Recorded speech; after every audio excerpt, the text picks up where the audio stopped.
My Lords, the last year or so has seen a troubling increase in intolerance and the so-called cancel culture.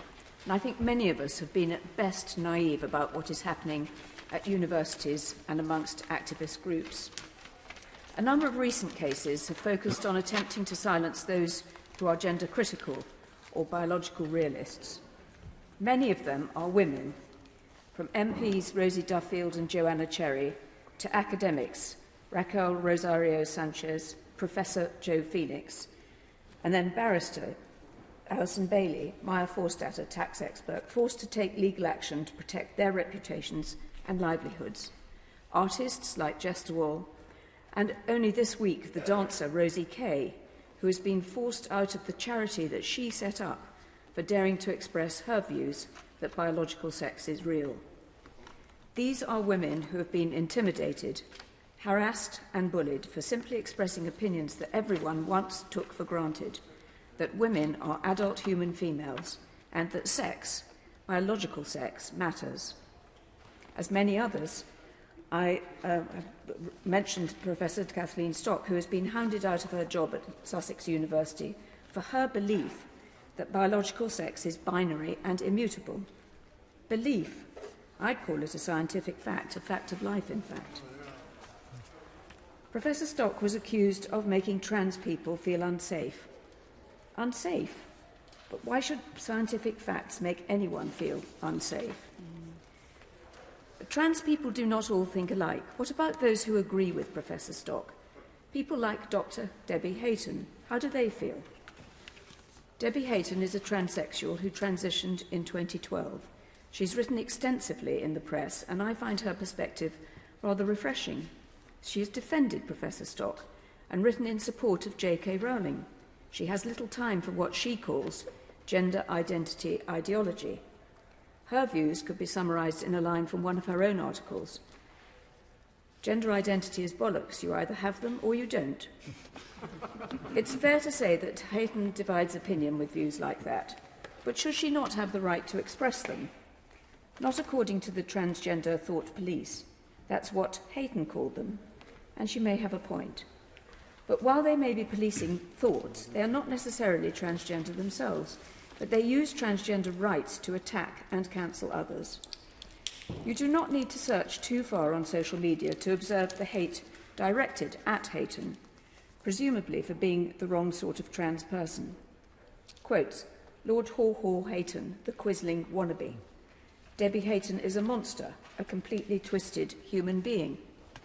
Sadly, abuse like that is all too frequent, as are death threats. She gets those too.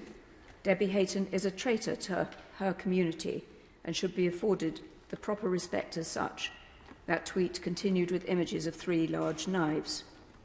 But while her attackers hide behind anonymous profiles, Hayton campaigns under her own name. She is a science teacher, and it's not difficult to identify the school where she teaches. And she's therefore vulnerable to being cancelled not only on social media but in her employment. The chatter on Twitter shows that pressure is being applied. Quotes, it amazes me that Hayton's employer still employs her in any capacity in education and that the relevant anti-terrorist policing department hasn't acted. Someone else then added, they're as transphobic as she is. I've tried to complain a few times and they just said she's concerned. A few times. Earlier this year, Hayton added her name to a letter criticising the decision by the Women's Prize for Fiction to longlist a book written by a trans woman. One of her opponents tweeted directly at the school where she teaches and said, how do you continue to endorse Debbie Hayton when she's happy to sign a truly transphobic letter? Your continued support for her is transphobic. Transphobia. I commend Hayton's courage for being prepared to say what she thinks. I also want to praise her school for standing firm. As we've seen in many cases, other employers have responded to such criticism rather differently. When we ask ourselves why more people, and indeed more trans people, do not speak out in support of those like J.K. Rowling and Kathleen Stock and defend the rights of women, maybe we have an answer. Campaigning might be part and parcel of a democratic society, but it rarely pays the bills and puts food on the table.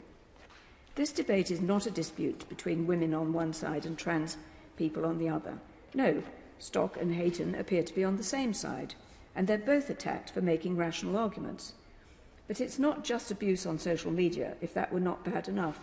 Their freedom of speech is threatened in part because their livelihoods are threatened. And that, my lords, is wrong. Professor Stock was hounded out of her job at Sussex. Hayton hangs on to hers. But what are we doing as a society to protect their right to speak and not be punished for it? And my final point, criticism of gender identity ideology is not an attack on trans people. It is not transphobic to support women's rights. Trans people like Debbie Hayton make that very clear. Hayton has described it as an authoritarian, quasi-religious cult, and one where you must believe or be thrown out. And as she points out, Riley, I am an apostate. We need to do better for Dr. Hayton, Professor Stock, and anyone who is willing to stand against an ideology. The rights of women and the safeguarding of children may depend on it.